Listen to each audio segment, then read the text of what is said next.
Hi, everybody. I'm Kevin Lane from Uncle Jonesy's Cameras podcast, and this is Uncle Jonesy's Camera of the Week for Sunday, April the 12th, 2020. Today's camera is a Nikon FE. Now, this is my Nikon FE, and I want to tell you a little bit about this one because this is kind of an important camera to me because I bought this camera I want to say in the early 2000s, probably around 2002 or 03 or so.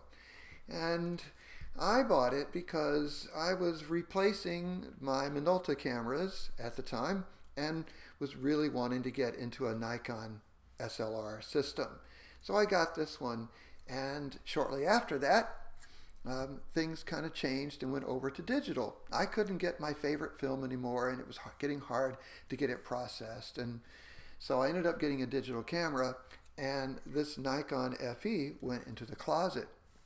And it stayed there for a good number of years until the spring of 2017. And as I'm sure you know, if you follow our podcast, that's when Kelly and I decided to get out our film cameras and get back into shooting film again. So out came the Nikon FE, and it was really the first camera that I started using when we got back into film.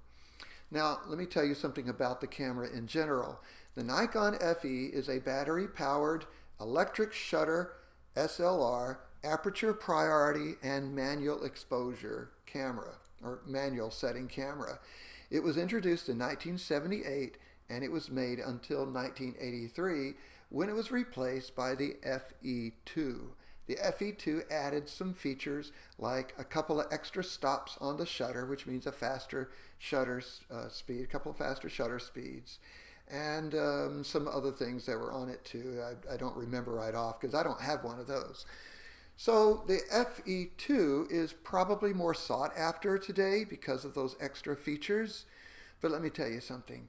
The FE is as solid a camera as you can get.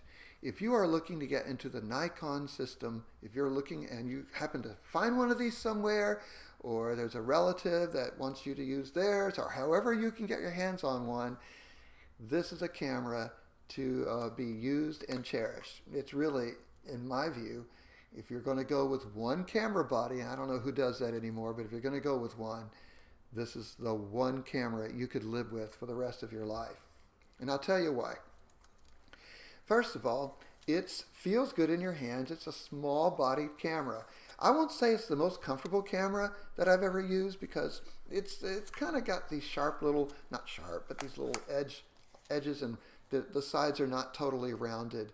But that's fine. It still fits great in your hand, and all the controls are within easy reach of my fingers.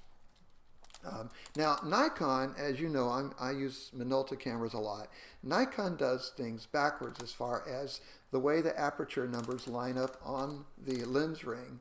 And when you are taking off the lens, it turns in the opposite direction. And that usually takes me a little while to figure out because I'm used to turning things in the other direction.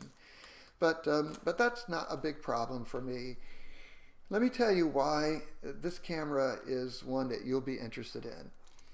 It has possibly the smoothest shutter of any SLR I have ever held in my hands. When you fire this shutter, which I'm going to do right now, you don't feel anything move. That mirror goes up and down, the shutter moves, and there is practically no vibration.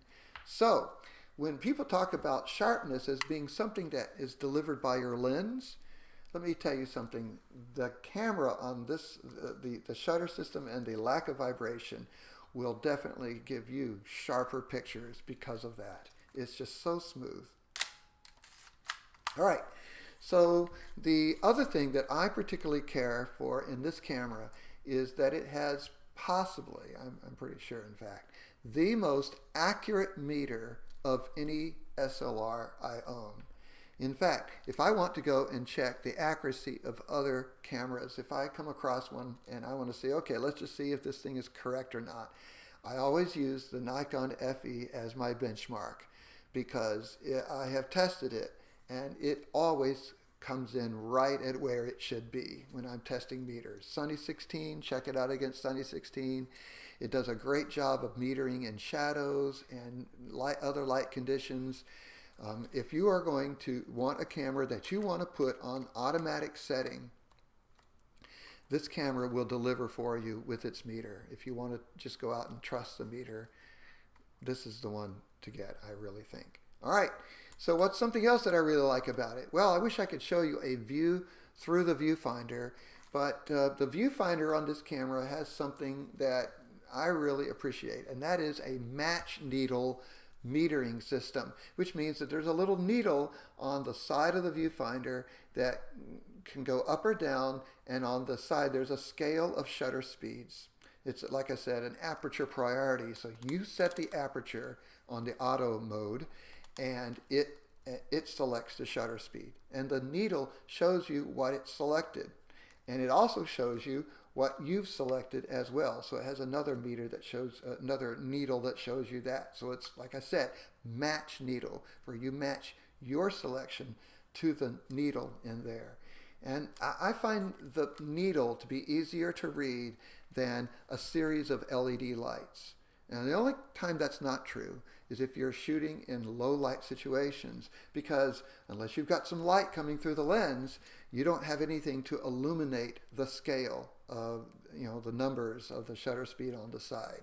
So that's a little bit of a problem. But of course, like I said, that's not a big problem. You kind of get used to that, and you can trust the meter on this camera. So let's see, what else do I really like about this camera? Well, I like the fact that it has, everything is electronic on the shutter speed, but if your batteries fail, you can select the M90 setting on top, and that means mechanical, 1/90th of a second, and you can keep on shooting at 1/90th of a second and adjust your aperture. So if your batteries fail, you can keep shooting. That's not true with a lot of electronic cameras. Now, are the batteries ever going to fail in this camera? I suppose so, but they last. Let me tell you, this camera does not draw much power from batteries, and so the batteries will last you a long time. And on the back, there's a little lever back here. I don't know if you can see it or not, but when I pull the lever, if you've got good batteries, can you see that? The light lights up. So there's a battery check on here to let you know when your batteries are not working. It gives you an idea when it's time to replace the batteries. Do you like to shoot flash photography? Now, this camera syncs at a flash speed of 1/25th of a second, which is a full stop faster than most of the other SLRs that I have. Some of my old Minoltas were at 1/60th, and this is 1/25th of a second. That's pretty good too. The shutter speeds themselves go from 1/1000th of a second down to 8 seconds long. Pretty good. Plus it has a bulb setting. All right, over here on the other side of the dial, you have a plus or minus two-stop exposure compensation. So if you want to simply push your film a stop, you can go to the -1 or -2 and not change the shutter. I should say change the ISO, because that works the same way as changing the ISO. You're underexposing. Or if you want to underexpose certain scenes, it gives you an opportunity to do that. There is a self-timer right here. All right. And there is a depth of field preview button. Oh, and the self-timer does two things, by the way. If you pull it out this way, it's your self-timer. If you push it toward the camera, it locks your exposure at what you have when you're looking through it. That way, if you want to lock the exposure and then adjust your frame a little bit, but hold on to that same exposure, it'll do that. That's a pretty handy thing to do. The Nikon FE takes all Nikon lenses except some, it even takes autofocus lenses, except the G autofocus lenses. It doesn't take those. And I think there's a fisheye lens that it doesn't take. The FE2, the successor to this camera, could not use those non-AIS lenses that this camera can use. All right? So that's a pretty cool feature. As I said, it's electronic, and so you have to have batteries. but it will fire on that mechanical 90 setting. The batteries are batteries that you can get anywhere. They're the alkaline LR44s or the silver oxide SR44s. Those are 1.5, 1.5 volt battery, and you need two of those. All right. It will also take the single 3 volt battery, which is a 2L44 battery. And it may have some other names out there, but it's that 3 volt one battery that fits in. And you can get those batteries at the hardware store pretty easy.